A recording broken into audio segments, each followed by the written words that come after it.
Hello, everyone, and welcome to The Concerned Citizen. My name is Matthew, and yes, I am concerned. In today's video, we are going to describe and discuss why I personally unsubscribed from TYT. Now, Cenk has recently said on lots of his interviews that he has done with David Pakman, 2 interviews with Brian Tyler Cohen, and the Bituation Room with Francesca to check out his channel, to judge for yourself and listen to their stories. And I have to say, even after going back to the channel, I have to say I still feel the same way. So I I found it interesting that after Trump did all his executive orders, that they did not really cover it at all. They were not outraged. They have not covered many things that are concerning about what Trump has done and also what other people on the right have done. Most of their stories focus a lot on softball kind of approach with the right and particularly Donald Trump. A lot of it is shit talking the left. Now, I am not here to try to villainize Cenk and Anna. I am merely here expressing my own opinion into the stratosphere and space of YouTube because I feel that as a viewer, I feel an obligation to say why I feel the way I feel, right? And there's been lots of other commentators in the space that have much bigger platforms that have spoken their truth. And I just want to speak my truth in this situation. If you want a spoiler alert about what this video is going to be about, is I believe that TYT has joined the Fox News's and the Republican Party MAGA Trump in villainizing marginalized groups and attacking them, wrongfully so, just to have an enemy. At the same time, preaching compassion for the right. And I feel like there's something of being on a Democrat, the left, liberal, whatever you want to call it, right? I think most voters on the Democratic side don't hold like strong to maybe the labels as opposed to what their core beliefs are. At least for me, right? I've seen lots of other people define it better, and I was like, oh, I kind of agree with parts of this. I strongly agree with other parts of this. But I truly believe that TYT has gone in this direction. And the one thing I always feel like a need to speak out for is when people who don't have a lot of resources and already are being targeted when they have so little, I need to speak up for them because in some instances, I'm part of these communities as well. So here we go here. I just want to talk first about the interviews that Cenk and Anna have done. Early on, Anna and Cenk were accused of only going to these right platforms and shitting on the left and not giving a chance to speak to the left to explain what they are doing. I will say that Cenk, out of both of them, has at least talked to the left. And I'm trying to express here the viewpoints that I can agree with and recognize what he has done. So I appreciate all the interviews. I appreciate the conversations. Anna has not done the same. She's stayed in her TYT bubble and has gone on Jillian Michaels and I believe Glenn Beck to shit talk about the right or the left. Yes, the left.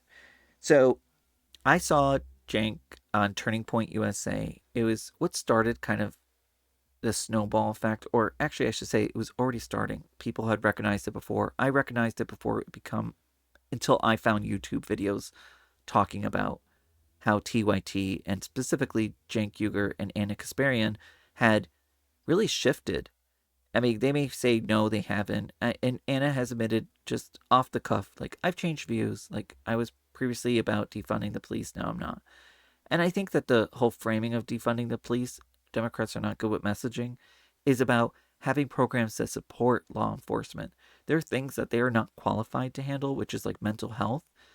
And they need professionals in those regard to help support them so it doesn't escalate. So a police officer is not dying, and more specifically, so a citizen is not being unfairly arrested or killed, right?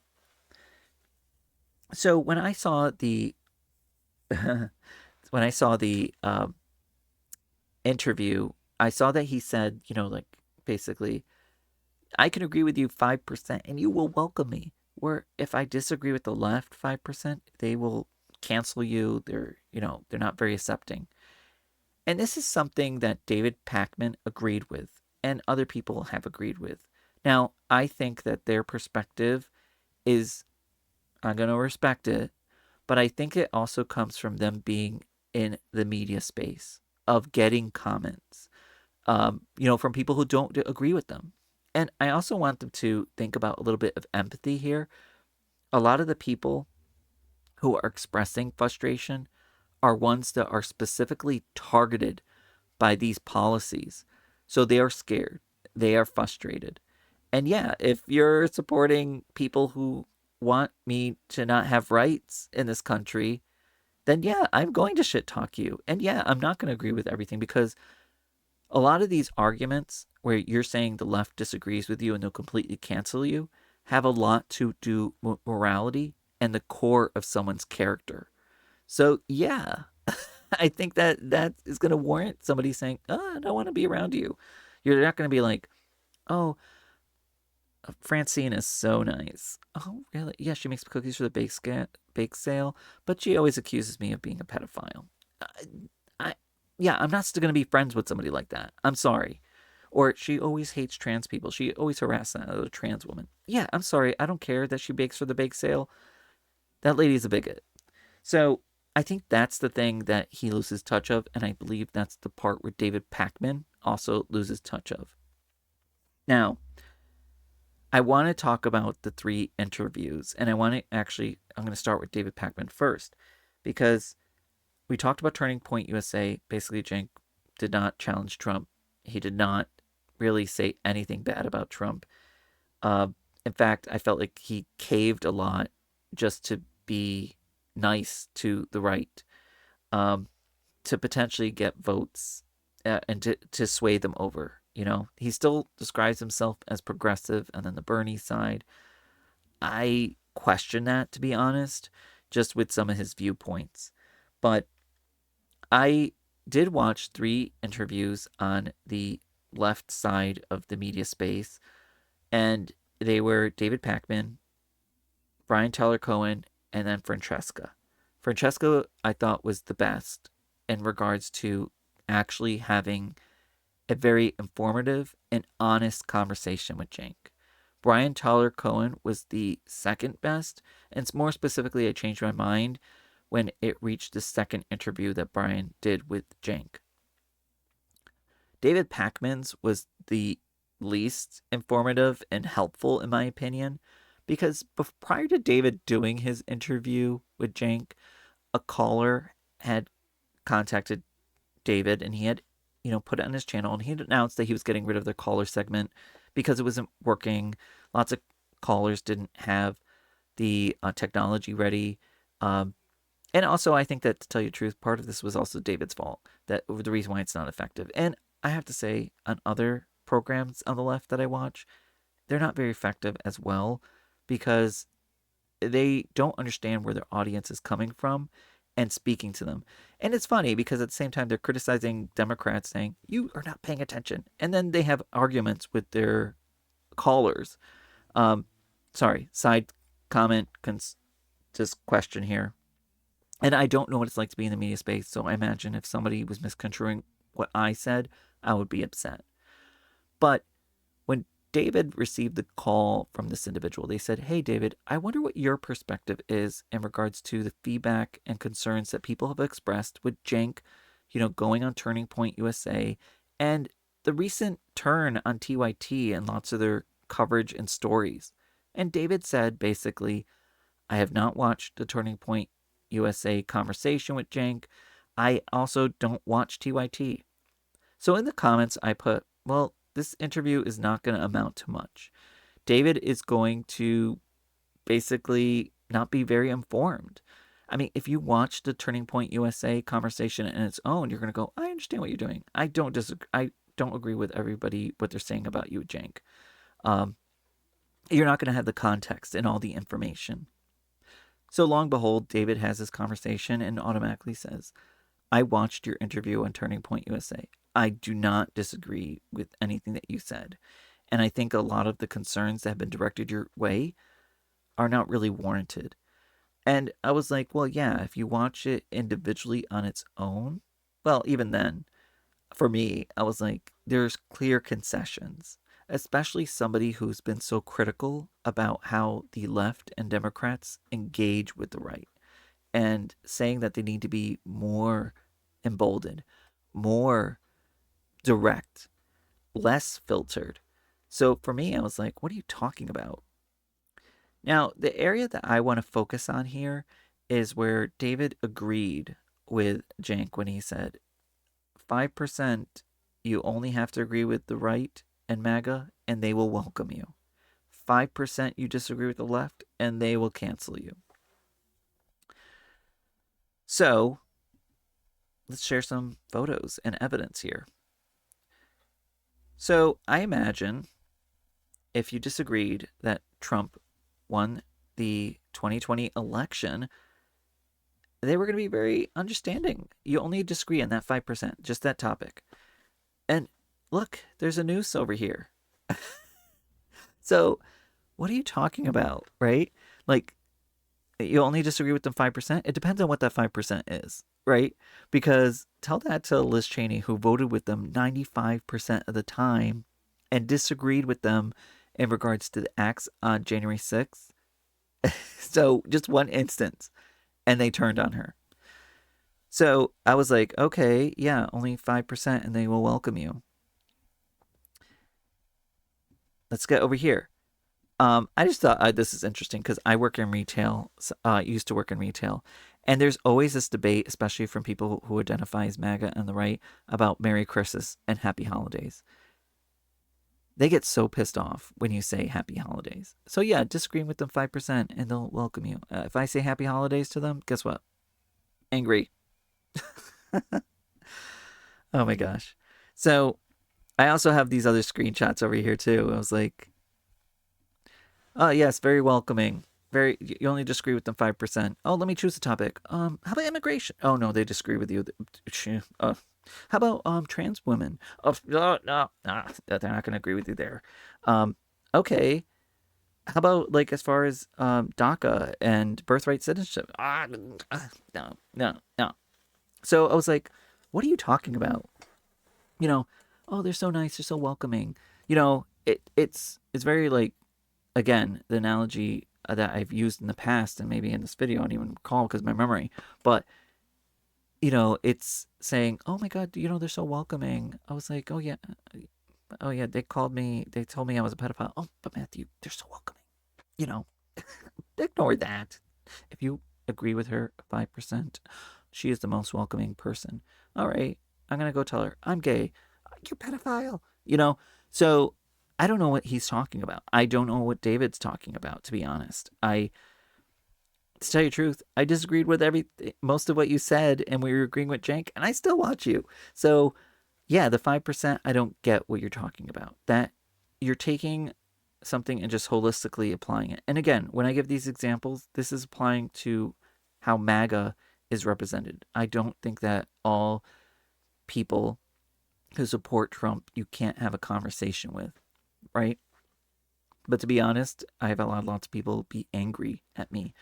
One of the things that they do is they completely discredit your feelings and your concerns. Sometimes they'll laugh in your face too. They'll go, you have nothing to worry about. My sister has been converted. My father has been converted over to the right-wing MAGA side. I still love them. I know that they love me. But this is one area where, unfortunately, I think that they may be siding with anti-trans rhetoric and that, because I think it's a package deal with Trump, unfortunately, especially when it comes to moral character, right? There's certain things with policy-wise you go, where you like, what program should get benefits over the other, like in funding and things like that, maybe. But when it comes to someone's livelihood and their personal equality in this country, yeah, that is really hard. You had one of the police officers who was attacked on January 6th say that if you voted for Trump, you supported this and you were against him. And I agree with that. He has the right to be in those feelings. I, again, it's like completely hard to even have a conversation. Now, what I want to do next is, I talked a little bit about David Pacman's interview. Brian did challenge Cenk in regards to what are you doing? I don't think that you're going to get anything. He had the conversation with Francesco. Again, I thought was the best. But I got some clues from Cenk about, who he is as a boss and where he stands. I thought he was the most combative with Francesca. Again, Francesca also called him out a lot more. So there may be that argument. But I also think that he was the most rude and discrediting to how Francesca felt when she said, I'm concerned about what they want to do, what's written in Project 2025, that they're targeting minorities and marginalized groups that I'm a part of. And Janko basically said to her, you're falling into fear. That's nothing. And I was like, Jank, you're ignoring the elephant in the room. You effing person.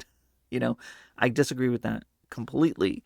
100% what you just told Francesca and the way you discarded her feelings. That is a playbook from the right.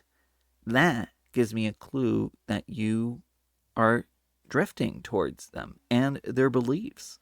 Because the number one thing that people do is they completely discredit the other person's viewpoints. Now, that's when they express concern, when they are truly concerned, not about expressing hate. Yeah, I'll discredit your hate towards other people unless you have clear evidence. But even then, I say, do not let hate encompass you and really put you in this position. The second area that I saw with Cenk was when Francesca said, we do not have open conversations at TYT. Me as contributor, I wanted to talk about trans issues. And Cenk was like, no, that's not true. I was like, okay. Again, just showing me why TYT is having the problems it has and how disconnected you are with your employees. So, why did I join TYT? Why did I join? Is because at the time there was the Fox Newses of the world, there was the Bill O'Reillys and the Tucker Carlson. Bill O'Reilly was basically saying when gay marriage was about to be legalized that next people are going to want to marry animals. These lies going out into the stratosphere, right? And there was no one really fighting back. CNN, MSNBC was not fighting back. Democrats were not fighting back. They still lack a backbone. And TYT was that voice. They were loud. They were boisterous. They were almost mirroring the same kind of technique as Fox News, which I should have known was going to be a problem. Early on, they started to turn on their audience a little bit, scolding them. And sometimes I shared the views of an audience member in specific issues, especially around human rights and minority and marginalized group issues. And I still stayed because I said, like, Matthew, nobody's perfect. You're not going to agree with them 100%. But overall, I think their heart is in the right place. Now, I didn't get a true sense of belonging. I just felt like, you know what? At least they are calling out the bullshit on the other side and standing up and willing to fight. So, Cenk saying 5% and they'll completely cancel you. I did not cancel you. I still stayed subscribed. When I did cancel, or unsubscribe, I should say, was when they did a segment on DEI. Basically, the segment was like there's a black woman who was hired at a school district. I believe she was superintendent or principal. She had hired other individuals who were black. Neither here nor there because, one, are they the most qualified individual? And what's the demographic of the area, right? So Anna basically said, just hire the best person. I was like, these are the same talking points of Fox News and MAGA. And of course, now in 2025, Trump clearly canceling DEI programs. What I have a problem with is there's never a conversation of how can we make this program better. Anytime it's related to a minority, it's like, that's it doesn't work, tear it down. So I was like, okay, I can see the hate, I can see the racism here, I can see the talking points. Jank basically said like, hey, these programs are just to for a company to save face, right? And I was like, I can't disagree with you, Jank, in that area, but I see these programs like being a Trojan horse, allowing individuals who have been marginalized not selected for positions because of their who they are or their economic background.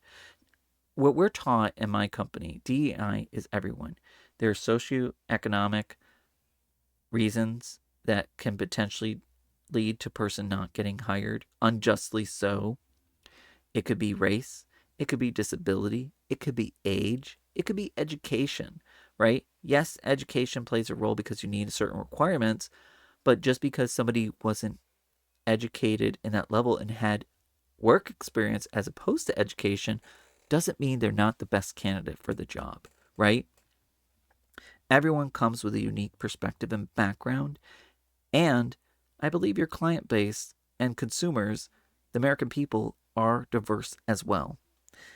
So that's when I decided to basically say, you know what, I'm done with you. I am not going to continue to listen to this, especially when you're targeting marginalized groups and programs that are helping them. And as you could see with Trump, basically saying, we're getting rid of these and we have to investigate hires. So the first thing you're going to automatically do is going to go, can you find me the black person, the Latino person, the gay person, the disabled person? I need a list of all of them and we need to figure out why they were hired and if it was unjustly so. So you're not going to do that to a white person. Yeah, I didn't think so. So I have no regrets of unsubscribing because after I unsubscribed, I heard that they were doing segments on trans issues. I went back and listened to some of the segments. Anna talking about birthing person, which recently, again, in the light 2025, and how that was hindering the rights of women. Can Anna tell me how she has been almost killed because she is a birthing person, right? Or that label? How birthing person has stopped her from getting a job, right? I am not saying that Anna hasn't experienced terrible things. Like she shared a story of her being attacked by a homeless person. That's not to discredit that. In fact, most of the people and all the people I've listened to on the left have expressed nothing but compassion towards Anna's experience and empathy. But it's surprising that Anna has not expressed empathy and compassion to the trans people. Now, she may say there's other stories, but listen, was that just to make money? Because at the same time that this is going on, and you're talking about birthing person, and you're so upset, and you're talking to Jillian Michaels about this, you are not in the same level talking about the overturning of Roe versus Wade and women in Georgia and Texas and probably other places dying because of this being overturned. Doctors being afraid to give medical care to a woman who is probably already lost her pregnancy and nothing about that. In fact, most of the time, I find it so interesting that people are silent when they say people are doing abortions after birth. And a lot of people, shit on Pete Buttigieg, but he's the first person who really actually articulates this very well, is that when you think about those situations that you're talking about, someone aborted after birth, well, first of all, it's not happening. And I think the context that you're referring to is that a mother has given birth to a child and they are unfortunately not going to be able to live alone without a ventilator, right? So the parent has to make a hard choice. You're not going to have that child in the ventilator for the rest of their life. So you decide to, unfortunately, like so many people in that tough situation, to have the ventilator shut down. And unfortunately, the child on their own cannot breathe and passes away. That is not an easy choice for a family. So putting that on them and not speaking the truth of those situations is the real crime here and is the real thing that we should be outraged about. So, like Cenk did with Francesca downplaying Project 2025, Anna has done that as well. And then you see that many of the things that were signed in executive order align with Project 2025. Oh, so big surprise. But you have nothing to say about that, do you? And then you have the anti-union stance. For somebody who is so against establishment, this was a very business establishment move to do. So I think it's important to pay attention to the canary in the coal mine, right? Trump, during his first term, people were saying, oh my God, this guy's crazy. He wants to shoot protesters in the leg. And I was like, not shocking. But I guess you need people to say that. After I unsubscribed, it was about a year or so later, I believe, there was people coming out and saying, listen, I'm concerned about the drift. I think the Vanguard, I did not know of them. They were probably doing videos maybe around the time I had left. They probably were early on saying, look at this shit. But I had seen other people and I was like, at that point, it was already obvious. I'm not blaming them, by the way. I'm just saying, yeah. So I want to talk about the host individually, right? I want to talk about Cenk first. So I want to share his first tweet here. And in August of 2020, Cenk said basically, if someone tells me they're voting for Donald Trump, I instantly lose all respect for them. This is very literal and includes anyone in my personal life. Oh, have things have changed, Cenk. Because actually, we'll leave up the other tweet too. Here, sorry about that. So in July of 2024, and maybe I should move over here, right? Cenk basically said, and this is after Trump was first attempt of assassination against him, right? One more credit to Trump and his fans today, and only today. Only today. Oh, how hindsight is 2020, right? Trump sticking his hand up in the air and saying, fight, fight, fight, while the crowd chanted, USA, USA, USA, was badass. Yeah, that was not badass. Why? Because this was a man who incites hate and almost got burned. I'm not saying that Trump deserves to die, but we cannot ignore the terrible things that he has said and done. So it's interesting. At the time, TYT was really attacking those who expressed little sympathy for what happened to Trump, but empathized and understood why people were protesting. And, well, actually, did they? The media was protesting about the CEO being killed, right? And saying, look how terrible these people are. But the system and Trump has participated in this environment of not caring about the people. And these people have experienced so many terrible things under Trump. If you're a trans person during his first term, you experienced tons of hate. I personally got to experience hate as a Hispanic person. And that's why I'm so disappointed in my fellow Latinos for voting for this man. But hey, it's your vote. You can do what you want. But it's like an arrow to my heart. So November 19th, 2024, he goes, while the left is yelling at me not to work with MAGA, here's Donald Trump saying we should limit generals from working for defense contracts. That's a policy we've been pushing for and gotten nowhere with the Democrats on. Who cares who does it, as long as it gets done? I think this is something I'm going to be visiting because Trump responded to him and he goes, that's a great idea. This is something being discussed. This has been discussed. And then Cenk was criticized for acting like a schoolgirl, like saying, see, we're getting somewhere. Oh gosh. I learned early on that just because someone says maybe or like at a job, like, hey, Matthew, that's a good idea, doesn't mean they're going to do it, right? I wanted a Lego hospital when I was a kid. My mom saw me like, want it? And it's not against my mom. It's just a lesson in life. And she was like, maybe Santa will get it for you. I am 42, never got a Lego hospital. My boss who said, hey, that's a great idea, never followed up on that. I try not to do that as a boss, but Just the reality of the situation. Some things can't be done, and I think that Cenk knows this as being a businessman. So yeah, I don't think there's any excuse for that, especially because you're in business. So here is a tweet or X from November 9th, 29th, 2024. Cenk writes, I've been trying to figure out why I'm more optimistic now than I was before the election, even though I was so against the guy who won. Didn't we go back to the other tweet where he said, this is the only time I'm going to give Trump credit? And here we are. This is why we can't believe you.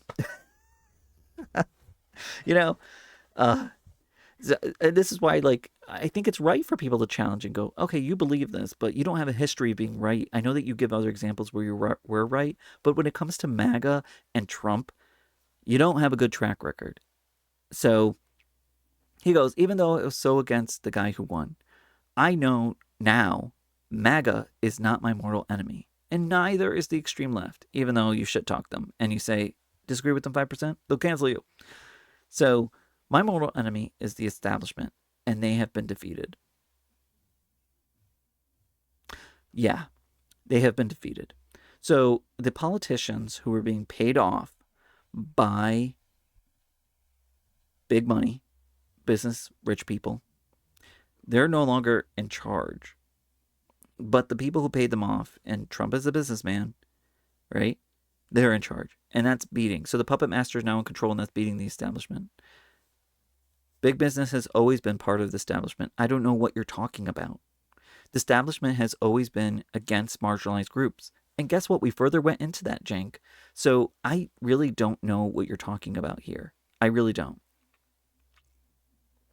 Maybe businesses like you, but even then, you're just drifting towards them and they're hearing you out and they're having conversations with you. I don't know what you're talking about. Here's an example. This is a Fox News article. We know Fox News is very right wing and also very pro MAGA and Trump, and also had to pay a defamation and for Dominion and lots of money, and fired Tucker Carlson for lying, and then fired Bill O'Reilly for harassment, right? So they don't have a good track record. So, but they say in this story, prominent left-wing pundit admits he's optimistic following the Trump win. MAGA, not my mortal enemy. The Young Turks host, Cenk Uygur, stated that Trump's victory mortally wounded the establishment media. Meanwhile, Fox News, also being establishment media, is posting this because they don't feel like they are. Further proof that Cenk's efforts are just really playing into the right. So that's Cenk, but I want to talk about Anna. Okay. So Anna, I think, is unfortunately a situation which is harder to defend. Now, she tells the story of how she kind of drifted, or she changed her point of view, which is basically saying, I am now MAGA, I am right, but not admitting it. Still says she's progressive. But she tells a story of Jeff, who was her neighbor, and says, he's the nicest guy, he'll do anything for you.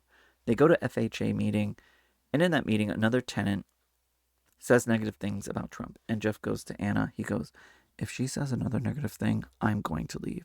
And Anna's like, you are a Trump supporter? And you're nice? And then just brain explodes. And I think that what happens here in her mind of like going through this process is it's very clear that she's lived in a bubble. Like anyone who's been living in the real world knows that you are interacting. I can't avoid people who support Trump, right? And some of them are very nice. And you go, how could you believe this? Like, you're so nice, but you support this hateful rhetoric.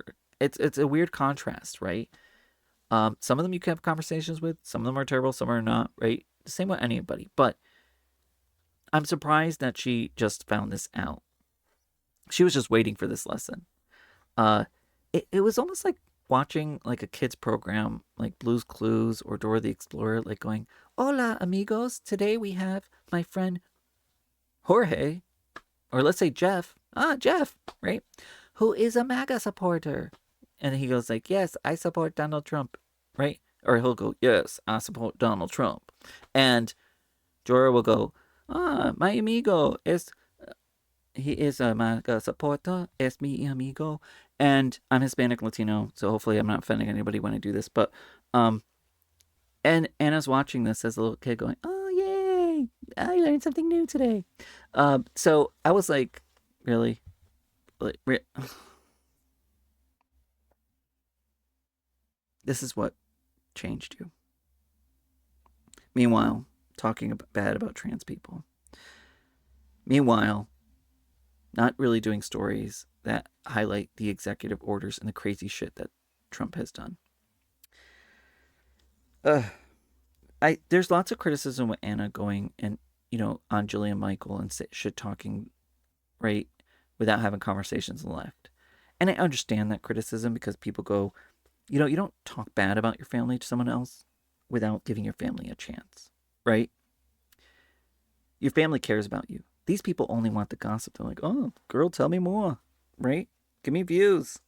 And that's all you are to them, is just someone who's going to shit talk the left. You know, you're going to maybe outlive your usefulness, or maybe you'll be on a Fox News. Maybe it'll be the next Megyn Kelly. I don't know. Ann Coulter. So, in conclusion, for my video, TYT, in my opinion, has targeted marginalized groups. And the audience members and the loss of audience members are people who felt like they had a sense of community in TYT. They feel hurt. So if we want to express empathy with them, right, and understand them, you're supporting things that personally impact them, who they are. So I don't understand why you don't understand this. And then there's other people who actually do have the capacity to experience empathy and say, I'm not going to stand with you as I watch my fellow human beings and citizens be attacked and wrongfully harassed and targeted by MAGA and you, Cenk and Anna. So I feel like sometimes they don't really, in certain instances, maybe do their research. I'm not perfect. I don't get everything right. But I haven't really heard them apologize for getting things wrong. Now, this is not me talking about one or two things that Anna and Cenk have said wrong, right? We all make mistakes. This is about me saying that their audience is hurt. And that's where it's coming from. They trusted you. They supported you. They helped build you where you were. And they paid money for memberships. So that's where this is coming from. So that's all I want to say about this. Let me know what you think. Am I wrong? I mean, I have gone back and watched some videos. I don't feel like I'm wrong. I've seen the way that they have conversations about certain subjects or skim over them. And the fact that soon after days after they did Trump did his executive orders, they didn't do a story, was really a telltale sign, because there were some really egregious things leading up to that where you just couldn't ignore it. Now, I will give credit to Cenk in regards to the Elon Musk coverage about the Nazi salute. Anna was very forgivable in regards to that and made excuses where it was very clear what was done. People have shared like screenshots of like AOC and Hillary Clinton doing what they say is the Nazi salute, but those are pictures, right? Anyone could be with their hand out, right? Like I'm waving goodbye to somebody. Hey, bye. Taylor Swift, they put like she's waving to her audience, and they take a still of that. AOC talking and saying, "Oh, them, these people, you are being targeted," and then saying that that is the Nazi salute. Not the same. Not the same. And don't try to lie to us and try to make it the same. I was like, you were reaching. So that's my perspective. Like, subscribe, leave a comment. And even if you are a MAGA supporter, let me know why. I just don't understand it. I do not think that you are completely. Here's the hard thing. I don't think that you're an evil person, but I really question. I want you to have a heart about your fellow human being and other people who are scared. And if you can't, then I don't think that there is a middle ground right now. Unfortunately, I think you have to wait until Trump's policies personally affect you. And it shouldn't be that way. So stay safe. And I hope that you're all well. Thank you.